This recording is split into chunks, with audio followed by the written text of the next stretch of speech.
Turning to Gaza. We are deeply saddened by the tragic loss of life in Rafah over the weekend. Like many of you, I'm sure, I watched the videos that emerged from the fire that broke out in the camp there this weekend. Those images were heartbreaking, and I know the pain that those families are suffering through must be unimaginable, especially those who lost children and those who have lost family members for a repeated number of times. As we have said before, Israel has a right to go after the Hamas terrorists responsible for the cold-blooded murder of civilians, as appears to have been Israel's aim here, and Hamas should stop hiding behind civilians in Gaza. But Israel also has the obligation to do everything possible to minimize civilian harm as it carries out its operations. As soon as the United States saw reports of this incident, we reached out to the government of Israel to express our deep concern over what happened, asked for more information, and urged them to undertake a full investigation. Earlier today, Israel announced the results of a preliminary investigation and said that this strike was carried out using the smallest bomb in their arsenal, targeting terrorists 1.7 kilometers away from the Al-Mawasi area where the fire took place. The IDF is continuing to investigate this matter and has promised that its investigation will be swift, comprehensive, and transparent. We will be watching those results closely. And we will continue to emphasize to Israel their obligation to comply fully with international humanitarian law, minimize the impact of their operations on civilians, and maximize the flow of humanitarian assistance to those in need. With that, Ellen, you want to start us off? Hi, Matt. Yeah, thank you. This weekend, the death toll in Gaza passed 36,000 Palestinians. There are now 1 million Palestinians displaced by Israeli operations in Rafah and in the north. There hasn't been much at all humanitarian aid that can be delivered within Gaza for the past several weeks. We all saw the pictures, as you said, of this weekend of the civilians on fire in their tents and the child who had their head blown off, if that was an authentic video. And today, numerous witnesses are reporting to news outlets that tanks have moved into the center of Rafah. And today we had an Israeli strike, according to the Gaza health officials, on a tent that killed 21 civilians in an area that was not an evacuation area, with 13 of the civilians as women who were therefore non-combatants. And none of this obviously has crossed the red lines that President Biden has said, or the U.S. has said about improving humanitarian conditions or not going into the center of Rafah in a way that harms civilians. Can you tell me why it hasn't crossed those red lines, why the current humanitarian situation is acceptable, and why the situation in Rafah is acceptable? So let me just speak, because there was a lot in the lead up to that question, let me speak to some of the premises. So first of all, with respect to reports of tanks in central Rafah today, it's not something we have seen or have been able to verify at this point. I've obviously seen those reports. What Israel has said is that they're conducting operations along the Philadelphia corridor and on the outskirts of Rafah, but we will continue to look in that and discuss it with the Israeli government. With respect to this reported strike in the so-called safer area in the Mawasi camp, I know Israel has come out publicly and said they did not conduct such a strike. So again, it's something that we will press them for more information to try to find out what exactly, if anything, happened and where these reports are coming from and what the apparent conflict seems to be. With respect to humanitarian assistance, I do want to speak to some potential improvement that we have seen. So first of all, to your point about humanitarian assistance not getting into Gaza, there has been a great deal of humanitarian assistance that has been flowing. There has been a great deal that has been delivered into the north of Gaza over the past few weeks, something that happened because of the United States intervention and reversed a situation prior to that intervention where almost no aid was getting into northern Gaza. With respect to southern Gaza, it continues to be a real challenge. There are a number of things that have made that a challenge. One being the closing of Rafah Gate, two being obviously the military kinetic operations that are taking place there that make it tough. But that said, we saw a number of commercial trucks going in last week, which are not a replacement for humanitarian assistance, but are important for a number of reasons. And then the president was able to secure an agreement with President El-Sisi on Friday to allow the UN trucks that have been in Egypt to move to Israel, make it to Kerem Shalom, and we're going to continue to work to get that aid delivered into Gaza. So to the point of your question, it is important not just that it make it to Kerem Shalom, but it make it through and be delivered. So we have seen some of that assistance, but it continues to be an ongoing challenge to try to deliver humanitarian assistance in the wake of military operations. So it's something that we're continuing to work through. With respect, having addressed all of those various premises, with respect to the broader question, look, we have made clear what our policy is with respect to Rafah. We do not want to see major military operations take place there in the way that we saw them take place in Khan Yunis and in Gaza City. At this point, we have not seen a military operation on the scale of those previous operations. And if you just look at the number of brigades that were in Gaza City, that were in Khan Yunis, this so far is a different type of military operation. But that said, it's something that we are watching very closely, something that we are in touch with the Israeli government about, and we will continue to press to them the importance of conducting legitimate operations to go after Hamas in a way that minimizes civilian harm. Yeah. Yeah, Jake Sullivan said recently that the United States would be watching very carefully the level of number of deaths, actually, and level of destruction in Rafah specifically. Given the number of deaths and the level of destruction that we are seeing in Rafah, and today you have Israeli tanks that entered the zone, and you have already over 800,000, if not more, Palestinians who fled the zone. Has Israel crossed the red lines that Biden has, that the president has given? It is something that we can, when it comes to their military operations in Rafah, as I just said in response to Ellen's question, it's something that we continue to look at very closely.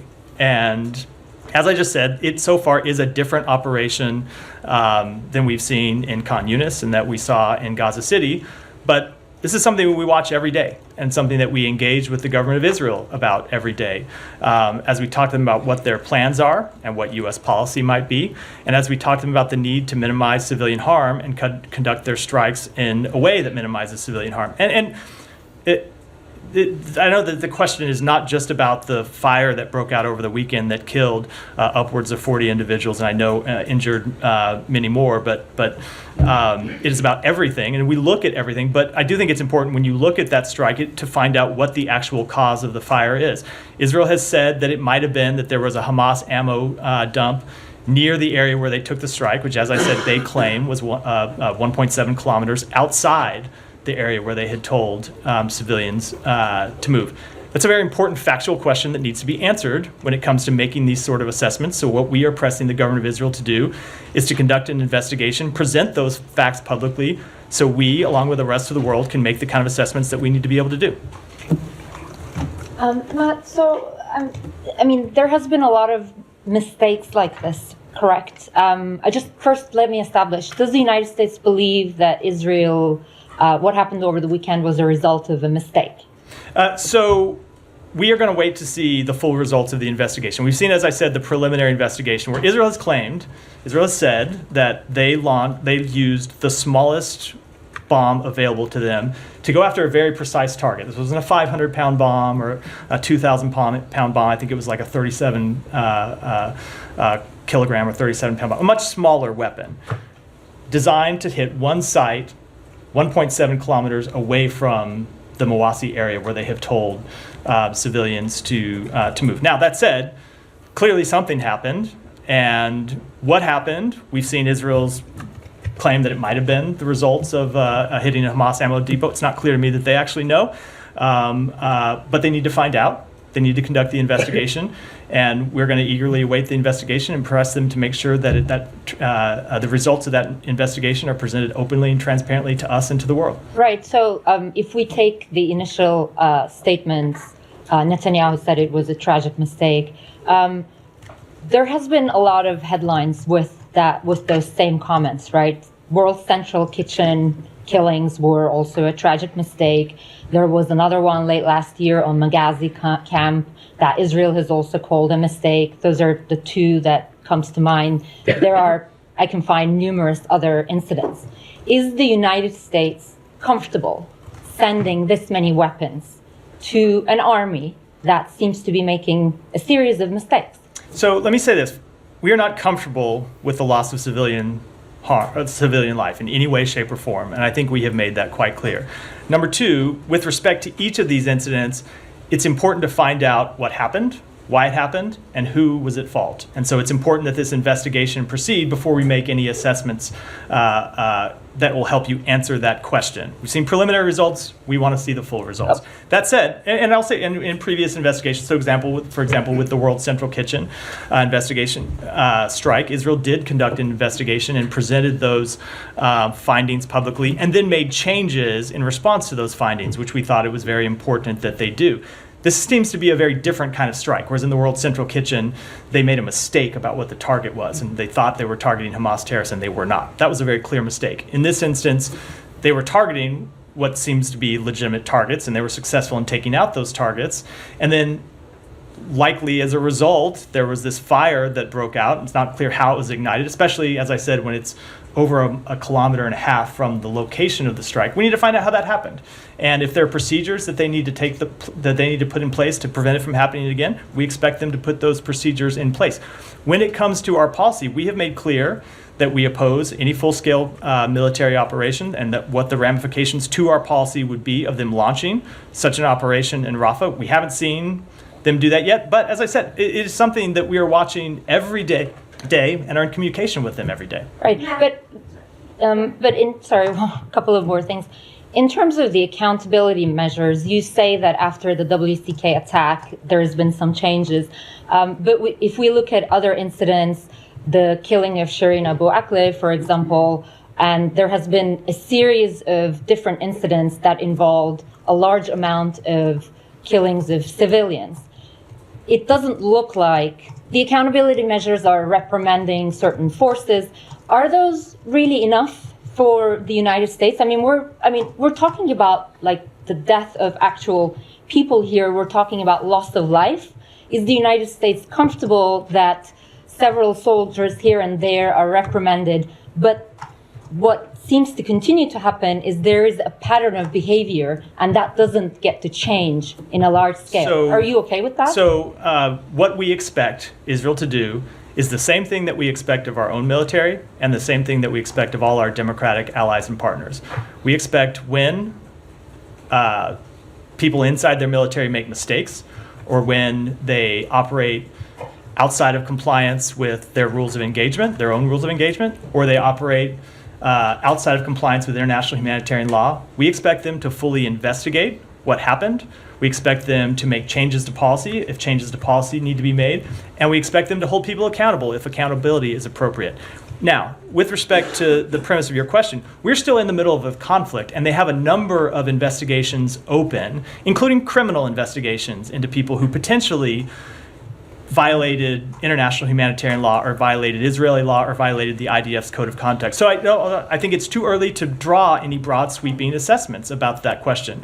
Investigations take time, and it's important that they run their course, but it's important that if accountability is merited, that accountability is what takes place, and we will be crystal clear with the government of Israel about their obligations to meet those standards. You seem to be saying two things. One of them, that the Israeli military hit 1.8 miles away, and 0.7 kilometers. Kilometers. That is what they have said. But another point, you said that the civilians were 1.7 kilometers away from where they were supposed to be. Which was it? Maybe I misspoke. I don't remember. But the point I was trying to make is the location of their strike, if you look at what the IDF has said publicly, was 1.7 kilometers away from the Al-Mawasi site where they have told civilians to go. Was it the civilians' fault for being where they are? No, that is not the point. That is not. I don't believe that's the point I've made. It's certainly not the point I intended. The point was the fire broke out in the Al-Mawasi camp where civilians have fled. The strike was 1.7 kilometers away from there. How a strike 1.7 kilometers away ignited a fire that spread to that camp and led to that horrific loss of life is something that needs to be investigated. The IDF has said that they're investigating, and we are pressing them for results. Can I just ask you a specific Yeah. question on that? Over the weekend, it was reported that there was a U.S. official who said that Israel told the U.S. that it used the precision munition to hit the target, but that they believed it was shrapnel from the explosion that ignited a fuel tank nearby and started the fire. I am no military expert, but I don't understand how shrapnel could have flown 1.7 kilometers in order to ignite that fire. I am not familiar with that conversation. All I can tell you is what they have said publicly, which is it might have been that there was a Hamas weapons depot located near the strike, and that exploded and that led to the fire. I don't know if that's true. I'm not sure if Israel knows that's true at this point. They've only conducted a preliminary investigation. But the point of all of this is that question needs to be answered very much. And we expect them to conduct a full, transparent, open investigation to answer it. Okay, and then just when it comes to the continuation of Israel using precision-guided munitions in Rafah, at this point, the U.S. still supports that. We have made no change to our policy. So is it a yes or no? We have made no change to our policy. We have made clear that if there was a full-scale military operation, there would be some change. But as of yet, it's not a change. We do support, as we always have, their ability to go after legitimate Hamas terrorists, and that, of course, includes using American-provided weapons. But we expect them to do so in a way that minimizes civilian harm. And then just the last question. With regard to the reports of the Israeli tanks that are in central Rafah right now, I know you said you haven't verified those reports. Has the U.S. asked Israel about those reports and an explanation for why those tanks might be in central Rafah? We are in constant dialogue with them about their military operations and potential military operations in Rafah. I'm not going to get into any specific conversations, but we are constantly interrogating them about what they're doing and what they're planning. So it's safe to say you've interrogated It's them. not going to go beyond that. Go ahead, and I'll come to you next.